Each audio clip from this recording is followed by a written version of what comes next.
Shri Gurubhyo Namaha, Shri Swami Samarth Charitham, Shri Swami Samarth at Manglaveda and other places.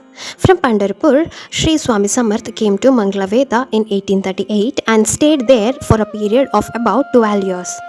Manglaveda is a town near Pandharpur, Taluk headquarters in Solapur district, and is a spiritual and cultural center hallowed by saints who lived there. Illustrious saints like Damaji Panth, Kanhupatra, Chakkamela, Gobind Baba, Muni Baba, Balakrishna Bua all belong to Manglaveda, and they sanctified the place by their holy association with it. Shri Swami Samarth further heightened its glory by his stay there for one Pushkara, that is 12 years. When Swami Samarth first arrived at Manglaveda, he was naturally not to all known there. Very few had heard of him. Some called him Digambar Bua, others said he was a Chanchal Bharati or Chaitanya Narasimha Saraswati. He stayed near the forest on the outskirts of the town. He used to eat whatever little was offered to him by the stray folks who happened to pass that way. He never seemed too bothered about food. He did not move out for begging alms as if he needed no food at all. His spiritual power was apparently sustaining him and was replenishing physical energy. One Balakrishna Bua intuitively detected his divinity instantly. He found Lord Dattatreya in him and began to serve him with devotion. Whenever Balakrishna Bua visited Shri Swami Samarth, he found him in the pose of God Vithoba of Pandharpur with both hands akimbo. Balakrishna Bua's thoughts were always centered on the figure of Swami Samarth. It was a spiritual infatuation for him, always thirsting to be in his presence and pining for his darshan. He lost himself totally in devotion and the love of Swami Samarth. Once a great event happened which was few blessed people of Manglaveda had the rare fortune to witness.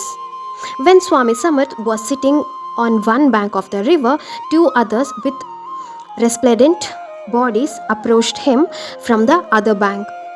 There was a halo around their faces. Their conversation was in some abstruse language, incomprehensibly to others. One of them asked, "Why do you weep?" The second one asked, "Why are you calling?" Swami Samarth inquired, "Why are you doing that?" It all started with such a queer talk. After some time, the three together climbed a nearby hill. They were very close together in deep conversation for quite some time. Finally, Swami Samarth returned alone. It was believed that the three incarnations of Guru Dattatreya, Shri Pada Shri Vallabha, Shri Narasimha Saraswati and Shri Swami Samarth had assembled to take stock of their divine mission. The people of Manglaveda first took Swami Samarth to be almost a mad beggar, but it did not take them long to recognize his spiritual glory. When people began to flock to him, and many of them became his staunch devotees. One day, when Swami Samarth was at the Samadhi of Damaji Panth, Krishnaji Panth Kapashikar, a poor Brahmin also arrived there, and on seeing the glorious personality of Shri Swami Samarth, he was wonderstruck. Swami Samarth did not seem to have taken any notice of him. Being absorbed in his own self, Krishnaji Panth waited there till sunset, gazing at the divine person, lost in a trance. When it became quite dark, Swami slowly opened his eyes and glanced around and noticed Krishnaji and smiled at him as a gesture of greeting. Krishnaji prayed to Swami Samarth for blessings and invited him to his house. Pleased by his devotion, Swami Samarth accepted this invitation and accompanied Krishnaji, whose joy knew no bounds. He immediately went inside to offer a good seat to Swami Samarth. When he asked his wife, Geeta Bai, to offer some fruits and milk to the divine guest, she was embraced as there was neither any fruit or milk in the house at that time. She tried to explain the unhappy position by signs and by a whisper. Sensing this, Swami Samarth suggested that a little milk of the cow gazing in the yard would suffice. The lady of the house muttered that the cow was dry and set out to fetch some milk from their neighbor. Stopping her, Swami Samarth went near the cow. He patted her on the back and said, "O Mother Gayatri, O Mother Cow, the Brahman is poor. Unless you're gracious and kind to him, how can he maintain this family?" He then asked the Brahmin to milk the cow and cook bread for him. "I shall come tonight to eat the bread." With these words, Swami Samarth went away. When the Brahmin tried to milk the cow, he found it yielding profusely. The vessel was full. The news of the miracle spread in the neighborhood very quickly. Geeta Bai prepared milk bread and was waiting for the arrival of Swami Samarth. He arrived as promised and was received by Brahmin couple with gratitude and devotion. They served him with milk bread. Swami Samarth ate it and with much gusto, reminding one of Lord Krishna gulping the parched rice of poor Sudama as if it were the tastiest food he had ever relished. At one time, when Swami Samarth was in Manglaveda, an oil vendor, Basappa Teli, happened to see him lying on a thorny shrubs. His face was glowing with luster and there was perfect serenity on it. Basappa wondered who this mystic could be. Instantly, Swami Samarth shouted, "Why do you bother who I am?"